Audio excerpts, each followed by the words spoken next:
Hoje vamos falar sobre o sistema socialista soviético.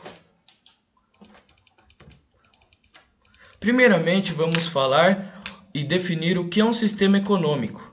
Sistema econômico se caracteriza por ser a forma com que se dá a produção, o consumo e a distribuição de bens e serviços. Cada país tem uma maneira de definir quem vai produzir, como será a produção e como será distribuída os bens resultantes do processo. Os sistemas econômicos atuais são divididos em três setores: o sistema capitalista, o sistema socialista e o sistema de economias mistas. Portanto, em nosso trabalho, vamos falar sobre a União das Repúblicas Socialistas Soviéticas, uma organização de países que adotou em seu período o sistema socialista. A União das Repúblicas Socialistas Soviéticas durou de 1922 a 1991.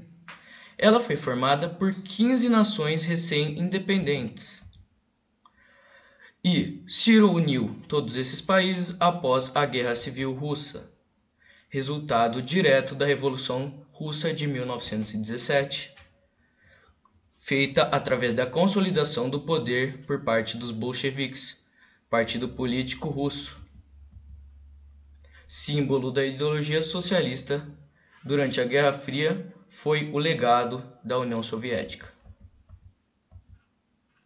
Os países integrantes da União Soviética são marcados pela Rússia, pela Ucrânia, pela Armênia, pela Estônia, pela Letônia, pela Geórgia, por Belarus, ou pode ser chamado de antiga Bielorrússia, pelo Turcomenistão, pelo Uzbequistão, pelo Tajiquistão, pela Moldávia, pela Lituânia, pelo Azerbaijão e pelo Cazaquistão. Agora iremos falar um pouco e colocar os nomes dos governantes soviéticos. Tivemos primeiramente Vladimir Lenin sendo um dos principais. Joseph Stalin, caracterizado por ser um ditador, matou em massa e não honrou com o compromisso socialista. Nikita Khrushchev, que substituiu Stalin. Brezhnev, Yuri Andropov, Konstantin Chernenko e Mikhail Gorbachev, que tentou fazer algumas propostas de recuperar a União Soviética, pois visto que em seu governo a União Soviética já não passava por bons momentos. A formação da União Soviética foi um resultado direto da Revolução de Outubro de 1917 e da Guerra Civil Russa. Os bolcheviques assumiram o poder nacional e colocaram à frente de seu poder Vladimir Lenin. A ascensão dos bolcheviques acabou resultando numa ação contra-revolucionária, acarretando na Guerra Civil Russa. Num cenário de destruição econômica, mortes e fome, os bolcheviques consolidam o poder, implantando um governo socialista, fundando a União Soviética em 1922. Alguns acontecimentos importantes são marcados pela morte de Lenin. O período de governo de Lenin durou de 1917 a 1924. Ele implantou o comunismo de guerra, ele criou a nova política econômica e, no seu início de governo, ele fez a abertura temporária do país para a entrada de capital, pois com seu objetivo era uma entrada de capital para conseguir ter recursos e, a partir disso, implantar o socialismo russo. Ele foi afastado de seu poder, de seu comando, por causa de problemas de saúde, deixando disputa pelo poder entre Joseph Stalin, Leon Trotsky e Grigory Zinoviev, Lev Kamenev, e tudo isso acabou sendo decidido quando Lenin morreu em 1924 e ficou decidido que Joseph Stalin assumiria o comando. O stalinismo foi marcado por ser um governo autoritário, em que ficou muito mais evidente a personalidade de Stalin do que seu comprometimento com a população, a manutenção dos direitos da população. Foi marcado também muita censura, perseguição a seus concorrentes, que foram nomeados inimigos da nação. Ele criou os planos quinquenais, ele formou as gulags, que eram campos de trabalho, que pode ser considerado próximo aos campos de extermínio, de trabalho forçado dos judeus, que também foi feito por Adolf Hitler na Alemanha. Em seu governo foi nítida a crise de fome por parte de vários russos.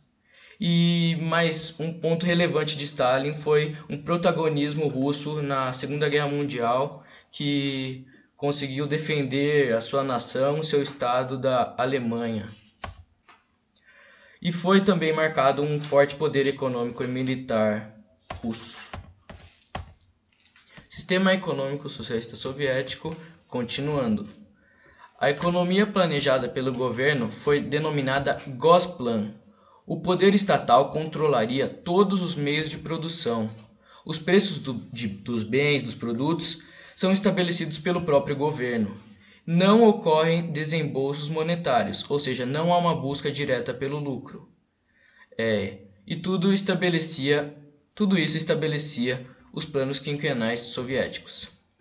A indústria foi o motor do crescimento econômico russo. Instrumentos para a Segunda Guerra Mundial e a Guerra Fria. A corrida espacial e armamentista foi muito desenvolvida durante esse período. Produção de bens de consumo pela população ruralizada. Os camponeses eram responsáveis pela produção de bens de consumo, já que as indústrias todas estavam voltadas para o setor bélico. Capitalismo privado e exploração dos trabalhadores foi outra marca importante. O conceito da mais-valia foi aprimorado durante o período. Pequena produção de mercadorias foram feitas por camponeses. E o Estado opera os negócios e ele é o responsável pelo acúmulo de capital. O socialismo de mercado e o capitalismo de Estado. A economia na União Soviética foi a segunda maior do mundo, mas o cidadão comum se lembra principalmente de longas filas e prateleiras vazias. Os bens e produtos de consumo eram muito baratos, mas havia escassez o tempo todo. A maior prioridade aos bens bélicos do que aos bens de consumo foi algo evidente, ou seja, com o intuito de sempre fortalecer a guerra, a defesa de seu próprio território, meio que foi deixado de lado alguns direitos fundamentais à população. Ocorreu também a má distribuição de bens entre diferentes cidades, ou seja, algumas cidades mais importantes, mais desenvolvidas, tinham melhores condições do que outras mais interiorizadas, menos tecnológicas e desenvolvidas. Para Ludwig von Mises, pensador capitalista, a economia planejada seria intrinsecamente ligada à escassez, claramente deixando sua crítica ao modelo socialista. Aqui podemos ver as grandes filas que ocorriam em busca de alimentos na época do governo soviético. O dinheiro para os soviéticos não era um problema, mas sim a escassez de produtos, ou seja, não havia uma colocação correta no dinheiro em certos produtos, ocorrendo a escassez.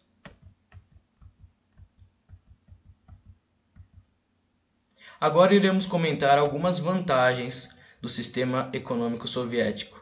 As mulheres na época tinham uma participação política muito ativa.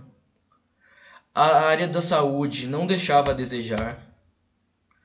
Grandes tecnologias e inovações eram recorrentes. E havia um estrito controle de drogas por parte dos soviéticos. Além de como em muitos estados perdura, a educação é gratuita e o combate ao analfabetismo era sempre feito. Agora iremos comentar também alguns problemas referentes à União Soviética. Ludwig von Mises afirma que a economia planificada é a principal razão para a escassez de bens de consumo, como já havíamos falado. A prioridade para os setores bélicos e poucos investimentos nos setores de bens e consumo era recorrente.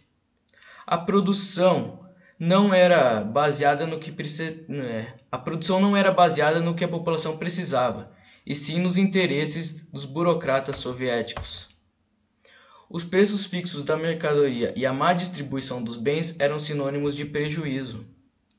Por causa dos baixos preços que as mercadorias eram vendidas, a União Soviética precisava de empréstimos e de moeda estrangeira.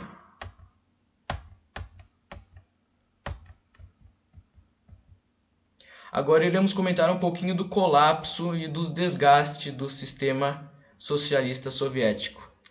O desgaste do modelo econômico levava a população à escassez de muitos bens de consumo.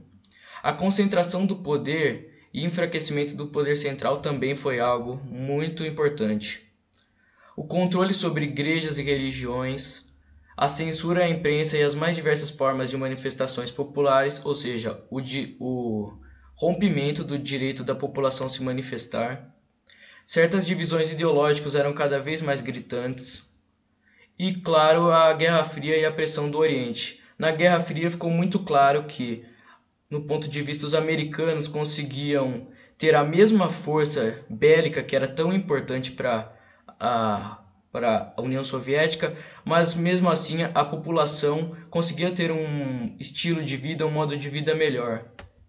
E isso meio que se caracterizou como uma inferioridade russa perante os Estados Unidos. Má qualidade de vida para a população e com isso, mesmo com os planos de reforma, não foi possível. Os países pertencentes à União Soviética aos poucos foram conseguindo suas independências e com isso a União Soviética acabou voltando a ser apenas um território denominado por Rússia. Muito obrigado pela atenção.